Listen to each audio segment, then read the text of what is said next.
Welcome back on capital news Delhi. चलिए देखते हैं दिल्ली की 25 फटाफट बड़ी खबरें। साथ ही डेली खबरों से अपडेट रहने के लिए चैनल को सब्सक्राइब करने के साथ वीडियो को लाइक करें। दिल्ली में महंगी हुई बिजली, दुकानदारों और फैक्ट्री मालिकों की बड़ी टेंशन, सीएम रेखा को लिखी चिट्ठी। पश्चिम एशिया में चल रहे संकट और अन्य अंतर्राष्ट्रीय कारणों से ईंधन की कीमतों में भारी वृद्धि हुई है। इसके कारण पिछले एक महीने में बिजली खरीद की लागत लगभग 31% बढ़ गई है। दिल्ली सरकार ने दावा किया है कि इतनी बड़ी वृद्धि के बावजूद दिल्ली सरकार के प्रयासों से उपभोक्ताओं पर इसका प्रभाव बहुत कम रखा गया है। हालांकि इस मामले में राजधानी दिल्ली के दुकानदार और फैक्ट्री मालिक चिंतित हैं। उन्हें बिजली कीमतों में होने वाली वृद्धि को लेकर चिंता है। व्यापारी संगठन सीटीआई ने अपनी समस्या को सीएम रेखा तक चिट्ठी के जरिए पहुंचाया है। दिल्ली में पानी की किल्लत, चिलचिलाती धूप में लोगों ने किया मटका फोड़ प्रदर्शन। दिल्ली की चिलचिलाती गर्मी के बीच पानी की किल्लत अब लोगों के गुस्से में बदलने लगी है। राजधानी में जहां पारा 43 से 40 डिग्री के पार पहुंच चुका है, वहीं छतरपुर इलाके के लोग बूंद बूंद पानी के लिए तरस रहे हैं। बार बार शिकायत के बाद भी जब कोई समाधान नहीं निकला तो लोगों ने सड़कों पर उतरकर विरोध जताया और जल बोर्ड के बाहर मटका फोड़कर अपना आक्रोश जाहिर भी किया। दिल्ली पुलिस की नई पहल, अब हर शनिवार को लगेगा थाना दिवस, जन सुनवाई ऑन स्पॉट होगा समाधान। दिल्ली में अब हर शनिवार को सभी थानों में थाना दिवस जन सुनवाई आयोजित की जाएगी। यह पहल जनता की समस्या को तुरंत सुलझाने और पुलिस व्यवस्था को सीधे लोगों से जोड़ने के लिए की गई है। दिल्ली वासियों की समस्या को तुरंत सुलझाने और पुलिस व्यवस्था को सीधे जनता से जोड़ने के लिए बड़ा कदम उठाया गया है। दिल्ली के उपराज्यपाल रणजीत सिंह संधू के निर्देश पर पुलिस आयुक्त सतीश गोलछा ने एक व्यापक सर्कुलर जारी किया है। इसके तहत अब दिल्ली के सभी 195 थानों में हर शनिवार को थाना दिवस जन सुनवाई का आयोजन किया जाएगा। ये व्यवस्था आने वाले हफ्ते में थानों में नियमित रूप से लागू कर दी जाएगी। भारतीय नाविकों की मौत पर दिल्ली में गुस्सा, ऑटो चालकों ने हटाए अमेरिकी झंडे। ओमान की खाड़ी में अमेरिकी हमले में भारतीय नाविकों की मौत और टेक्सास में तिरंगे के अपमान से दिल्ली के ऑटो चालकों में आक्रोश है। वे अपनी ऑटो से अमेरिकी झंडे हटा रहे हैं और अमेरिका के दादागिरी का विरोध कर रहे हैं। ओमान की खाड़ी में अमेरिकी हमले के 3 भारतीय नागरिकों की मौत के बाद से अमेरिका भारत के रिश्ते तल्खी भरे हो गए हैं। भारत सरकार का असर अब नीचे तक देखने को मिल रहा है। दिल्ली के ऑटो चालकों द्वारा ऑटो पर लगे अमेरिकी झंडे को हटाने की मुहिम शुरू हो गई है। यह आक्रोश अमेरिका के टेक्सास में एक नागरिक समूह द्वारा भारत के झंडे की अवमानना से भी बड़ी है। यमुना सफाई महाअभियान, दिल्ली सरकार, सांसद और एनजीओ ने 48 घंटों पर संभाली कमान। सीएम रेखा गुप्ता ने खुद उठाया कूड़ा। दिल्ली सरकार ने मुख्यमंत्री रेखा गुप्ता के नेतृत्व में यमुना के 28 घाटों पर व्यापक सफाई अभियान शुरू किया है। इस यमुना सफाई यज्ञ स्वच्छ यमुना मेरा कर्तव्य अभियान में कैबिनेट, सांसद और 500 से अधिक एनजीओ भाग ले रहे हैं। दिल्ली सरकार का यमुना के घाटों को लेकर सफाई अभियान आज से शुरू हुआ है। मुख्यमंत्री रेखा गुप्ता सहित पूरी कैबिनेट, भाजपा प्रदेश अध्यक्ष हर्ष मल्होत्रा, सभी सांसद और भाजपा नेताओं सहित 28 स्थान पर यमुना के घाटों की सफाई शुरू की गई है। दिल्ली के एक रेस्टोरेंट में लगी आग, 3 एलपीजी सिलेंडर फटे, दूसरी मंजिल पर फंसी बुजुर्ग महिला को बचाया गया। दिल्ली के कालकाजी इलाके में रविवार सुबह एक रेस्टोरेंट में भीषण आग लग गई, जिसमें 3 एलपीजी सिलेंडरों में धमाके हुए। दमकल कर्मियों ने जोखिम भरा रेस्क्यू ऑपरेशन दूसरी मंजिल पर फंसी एक बुजुर्ग महिला को सुरक्षित बचाया। आग लगने की घटना पर एसडीएम वेद प्रकाश ने समाचार एजेंसी एएनआई से बातचीत में कहा, मुझे सुबह करीब 5:15 बजे इस घटना के बारे में कॉल आया। वहाँ एक रेस्टोरेंट था और उसके ऊपर एक बैंक्वेट हॉल था। फायर ब्रिगेड में की 6 गाड़ियां मौके पर पहुंची और स्थिति को काबू में लिया गया। उस समय रेस्टोरेंट खुला नहीं था। ऐसा लगता है कि आग ऊपर की मंजिल पर बने एक स्थायी ढांचे में लगी थी। आग लगने की सही वजह अभी साफ नहीं है। हालांकि शॉर्ट सर्किट की संभावना हो सकती है। बगल की इमारत से सभी लोगों को सुरक्षित निकाल लिया गया है। वहां करीब 10 से 12 लोग थे। हमारी टीम मौके पर स्थिति संभाल रही है और जिला मजिस्ट्रेट की जल्द पहुंचने की उम्मीद है। 14 जून को सभी दिल्ली के यमुना घाट पहुंचे। सीएम रेखा गुप्ता ने लोगों से क्यों की अपील। दिल्ली की मुख्यमंत्री रेखा गुप्ता ने 14 जून को यमुना घाटों पर मेगा सफाई अभियान में शामिल होने की अपील की है। यह अभियान दिल्ली के 28 घाटों पर हजारों स्वयंसेवकों, नागरिकों और छात्रों के साथ चलेगा। दिल्ली में अवैध इमारतों पर एक्शन में देरी, बिल्डर माफिया और अधिकारियों की मिली भगत से बढ़ रहे हादसे। दिल्ली में अवैध बहुमंजिला इमारतों पर कार्रवाई की बात 1 साल पहले शुरू हुई थी, लेकिन अब तक कोई ठोस कदम नहीं उठाया गया है। करीब 1 वर्ष पूर्व दयालपुर में एक इमारत गिरने के बाद एमसीडी ने 5 और 6 मंजिल बनी अवैध इमारतों को गिराने की बात कही थी, लेकिन हर साल हादसे बढ़ रहे हैं और पर इन ऊंची इमारतों को युद्ध स्तर पर गिराने की शुरुआत नहीं हो सकी है, जिसका फायदा बिल्डर माफिया उठा रहे हैं और गरीब लोग जो जैसे तैसे करके 15 से 20 लाख रुपए जोड़कर यहाँ बने फ्लैटों को खरीदकर फंस रहे हैं। दिल्ली में यमुना पार्क की सड़कों पर मलबे का कहर, धूल और जाम से लोग बेहाल, कब थमेगा माफिया का आतंक। यमुना पार्क की सड़कों पर मलबे की समस्या दिनों दिन गंभीर होती जा रही है, जिससे धूल और जाम से लोग बेहाल हैं। निगम के दावों के बावजूद मलबा माफिया की गतिविधियां जारी है और अधिकारी इसे अनदेखा कर रहे हैं। यमुना पार्क की सड़कों पर फैले मलबे की समस्या दिनों दिन गंभीर होती जा रही है। क्षेत्र में करीब 6 से 7 ऐसे स्थान विकसित हुए हैं जहां दिन रात खुलेआम मलबा डाला जा रहा है। आलम यह है कि जिस रास्ते से नगर निगम के उपायुक्त आयुक्त गुजरते हैं वहीं सड़क मलबे और धूल से भरी पड़ी है, लेकिन किसी अधिकारी पर इसका ध्यान नहीं है। मामले में जब उपायुक्त WPV सिंह से बात करने का प्रयास किया गया तो उन्होंने जवाब नहीं दिया। मौत के साए में दिल्ली के कई इलाके जानलेवा साबित हो सकते हैं। जमीन पर पड़ी तारे, आंखें मूंदे बैठे अधिकारी। मॉनसून में किराड़ी दिल्ली में जल भराव और लटकते तारों से करंट लगने का खतरा बढ़ गया है, लेकिन प्रशासन की ओर से कोई गंभीरता नहीं दिख रही है। मॉनसून के मौसम में किराड़ी में जल भराव के साथ करंट लगने की घटनाएं भी बढ़ जाती है। कई कॉलोनियों में बिजली की तार इस कदर नीचे लटक रही है कि बड़ा तो क्या, बच्चा भी तारों को छू सकता है। बिजली के खंभों पर तार खुले हैं। जल जमाव के लिहाज से संवेदनशील कई जगहों पर बिजली के ट्रांसफार्मर जमीन पर रखे हैं। हर हादसे के बाद सरकारी तंत्र की ओर से व्यवस्था सुधार के वादे होते हैं, लेकिन जमीन पर प्रतिबंध नजर नहीं आते। जंतर मंतर पर पशु प्रेमियों का धरना प्रदर्शन, पशु अत्याचार पर कठोर कानून की मांग। पशु प्रेमियों ने जंतर मंतर पर पशु क्रूरता के खिलाफ कठोर कानून और जुर्माने की राशि बढ़ाने की मांग को लेकर प्रदर्शन किया। उन्होंने रोवर फॉर राइट्स बैनर तले जानवरों की मुखौटे पहनकर और नुक्कड़ नाटक के जरिए समाज और पुलिस की संवेदनहीनता को उजागर किया। जंतर मंतर पर शनिवार को पशु प्रेमियों ने धरना प्रदर्शन किया और तथा पशु के अत्याचार के विरुद्ध कठोर कानून बनाने के साथ जुर्माने की राशि को कई गुना बढ़ाने समेत कई मांगे भी रखी, जिसमें नसबंदी से पहले कुत्तों की खून जांच और पशु क्रूरता पर तत्काल FIR भी है। रोवर फॉर राइट्स संगठन के बैनर तले जुटे पशु प्रेमियों ने चेहरों पर जानवरों के मुखौटे पहनकर विरोध प्रदर्शन किया। दिल्ली वाली ध्यान दी, 30 जून तक करी संपत्ति कर का भुगतान, मिलेगी 10% तक की छूट। NDMC ने संपत्ति कर में 10% छूट की घोषणा की है, जिसका लगभग 30 जून तक 2026-27 का अग्रिम भुगतान करने वाले करदाताओं को लाभ मिलेगा। यह छूट ऑनलाइन और अधिसूचित केंद्रों पर भुगतान करने पर भी उपलब्ध है, जिससे समय पर भुगतान को प्रोत्साहन मिलेगा।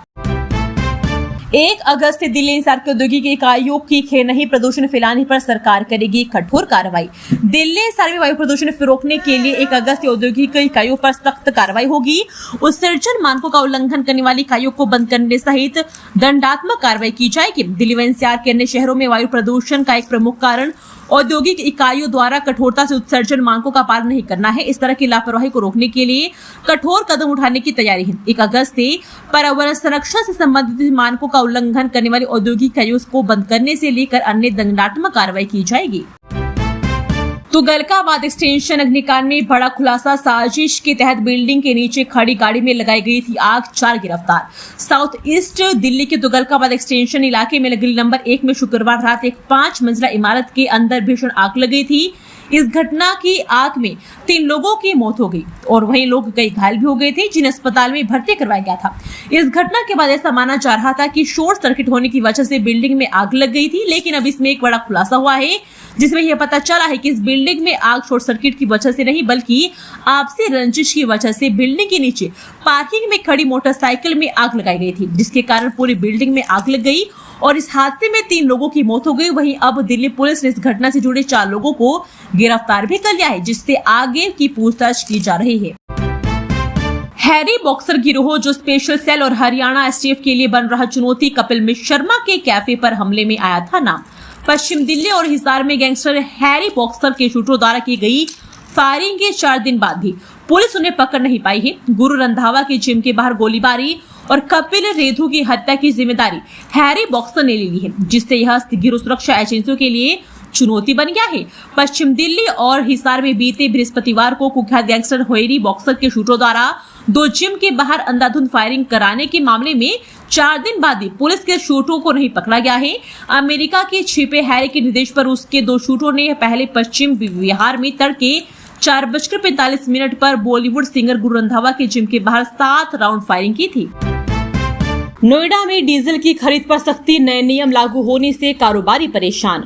ग्रेटर नोएडा में डीजल बिक्री के नए कड़े नियम लागू किए गए हैं, जिसके तहत अब डीजल केवल पैसों अनुमोदित डिब्बों में ही मिलेगा। छोटे खरीदारों के लिए 200 लीटर की सीमा तय की गई, जिससे कारोबारियों को परेशानी हो रही है। जिले में डीजल बिक्री को लेकर नियम कड़े कर दिए गए हैं। सरकार के नए गजट के बाद अब छोटे खरीदारों को किसी भी डिब्बे में डीजल नहीं मिलेगा। पेट्रोल पंप संचालक डीजल सिर्फ petroleum and explosive safety organisation यानी पैसों से स्वीकृत डिब्बे में ही दे सकेंगे। साथ ही स्थानीय खरीदारों व छोटे कारोबारियों को भी एक बार में 200 लीटर से ज्यादा डीजल बेचने पर रोक लगा दी गई है। गोगी गिरोह के बदमाशों पर हमले की साजिश नाकाम, टिल्लू जात पूरिया गैंग के 2 शूटर गिरफ्तार। दिल्ली पुलिस की क्राइम ब्रांच ने टिल्लू जात पूरिया गिरोह के 2 शूटरों विशाल पंडित और दीपांशु को अवैध हथियारों के साथ गिरफ्तार किया है। इनकी गिरफ्तारी से टिल्लू की हत्या का बदला लेने के लिए गोगी गिरोह पर हमले की साजिश नाकाम हो गई है और बाहरी दिल्ली में संभावित गैंगवार टल गया है। किनारा चमकाने से यमुना का पानी नहीं होगा साफ, आपने बीजेपी के सफाई अभियान पर कसा तंज। आम आदमी पार्टी ने यमुना किनारे की सफाई कर रहे मंत्री प्रवेश वर्मा समेत भाजपा सरकार पर तंज कसा है।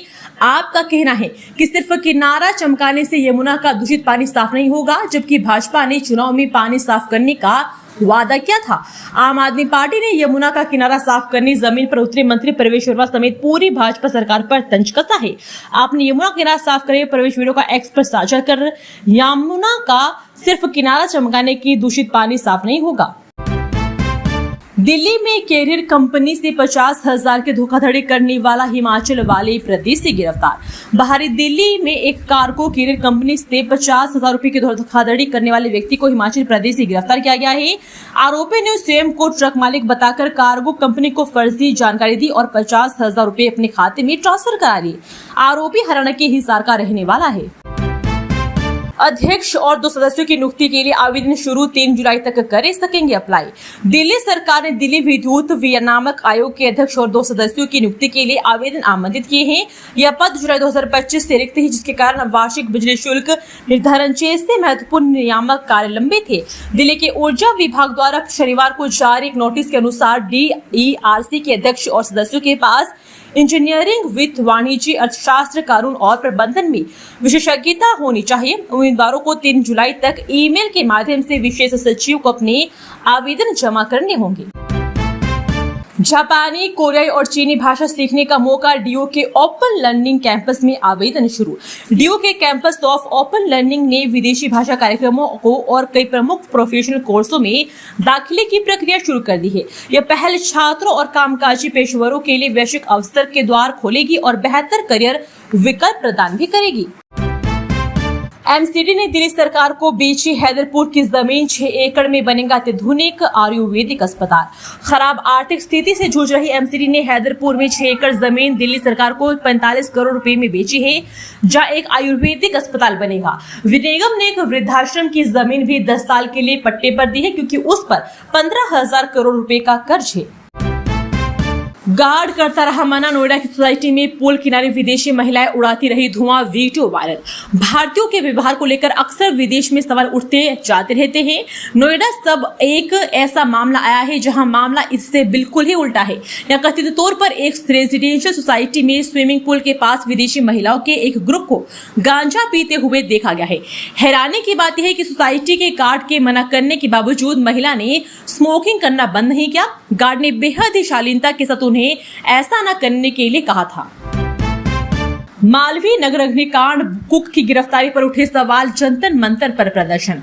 मालवीय नगर अग्निकांड में कुक केशव नेगी की गिरफ्तारी के विरोध में जंतर मंतर पर प्रदर्शन हुआ है। उत्तराखंडी संगठनों ने दिल्ली पुलिस पर नेगी को बलि का बकरा बनाने का आरोप लगाते हुए निष्पक्ष जांच की मांग की है। प्रदर्शनकारियों का कहना है कि होटल मालिकों को बचाने के गरीब नेगी को फंसाया जा रहा है। मालवीय नगर अग्निकांड के गिरफ्तार कुक केशव सिंह नेगी का दिल्ली जंतर के मंतर पर विरोध प्रदर्शन करने लगा। केशव नगी की गिरफ्तारी को गलत ठहराते हुए दिल्ली पुलिस के खिलाफ नारेबाजी की और पुलिस से निष्पक्ष जांच की मांग भी की। मिरांडा हाउस में दृष्टिबाधित छात्रों के लिए हाईटेक लाइब्रेरी 1000 प्लस बिन किताबें 25 नए वर्क स्टेशन जोड़े। दिल्ली विश्वविद्यालय के मिरांडा हाउस में दृष्टिबाधित छात्रों को पढ़ाई को आसान बनाने के लिए विशेष इंतजाम किए गए हैं। दृष्टिबाधित छात्रों की जरूरतों को ध्यान में रखते हुए यहाँ एक विशेष ऑडियो लाइब्रेरी भी तैयार की गई है। कॉलेज की NSS टीम और छात्रों ने मिलकर पाठ्यक्रम और साहित्य से जुड़ी ऑडियो फाइलों का बड़ा संग्रह तैयार किया है, जिससे छात्रों को पढ़ाई में काफी सहायता मिलती है। बांग्लादेशी पीड़िता बोली, मुफ्त में शव भेजने का किया वादा, फिर दूतावास में वसूली 80 लाख। दिल्ली के मालवी नगर अग्निकांड की पीड़िता और बांग्लादेशी निवासी शामिया चौधरी ने हादसे के बाद शव को स्वदेश भेजने की प्रक्रिया को लेकर गंभीर सवाल उठाए हैं। शामिया का आरोप है कि सरकार की ओर से मृतका का शव बांग्लादेश मुफ्त में भेजने का आश्वासन दिया गया था, लेकिन बाद में दूतावास में उनसे 1,80,000 रुपए जमा कराने को कहा गया। शामिया चौधरी ने कहा कि सरकार ने वादा किया था कि शव को बांग्लादेश मुफ्त में भेजा जाएगा, लेकिन ऐसा नहीं हुआ है। यह भी नहीं पता चला कि यह रकम वापस मिलेगी या नहीं, लेकिन हमने पैसे क्यों मांगे गए, इसका जवाब नहीं मिलना चाहिए। पीएम मोदी और फ्रांसीसी राष्ट्रपति ने नीस में भारत इनोवेट्स का किया उद्घाटन। दुनिया भर के स्टार्टअप्स को और निवेशक जुटे। प्रधानमंत्री नरेंद्र मोदी और फ्रांस के राष्ट्रपति इमैनुएल मैक्रों ने रविवार को नीस में भारत इनोवेट 2026 कॉन्क्लेव का उद्घाटन किया। इसमें भारत, फ्रांस और कई दूसरे देशों के बड़े स्टार्टअप इनोवेटर और वेंचर कैपिटल फंड इन साथ आए।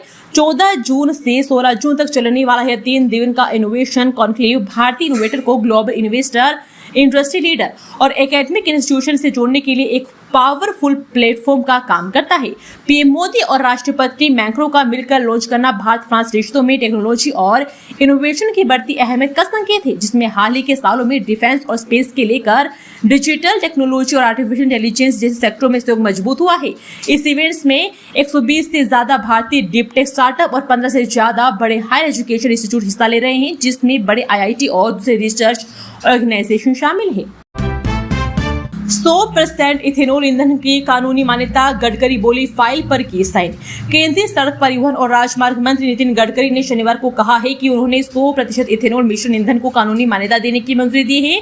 साथ ही कहा कि इस तरह के कदम से आयात पर निर्भरता कम करने में मदद मिलेगी। प्रधानमंत्री नरेंद्र मोदी के नेतृत्व में 12 साल पूरे होने के मौके पर एक प्रेस कॉन्फ्रेंस में केंद्रीय मंत्री गडकरी ने कहा कि कल रात 8 बजे मैंने 100% इथेनॉल के नियम बनाने और इसे कानूनी प्रक्रिया देने वाली फाइल पर साइन किए।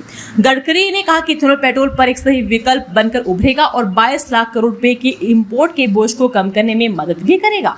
दोस्तों, वीडियो पसंद आया तो वीडियो को लाइक एवं चैनल को सब्सक्राइब कीजिए और कमेंट करके बताइए कि आप दिल्ली के किस जगह से इस वीडियो को देख रहे हैं। जय हिंद, वंदे मातरम।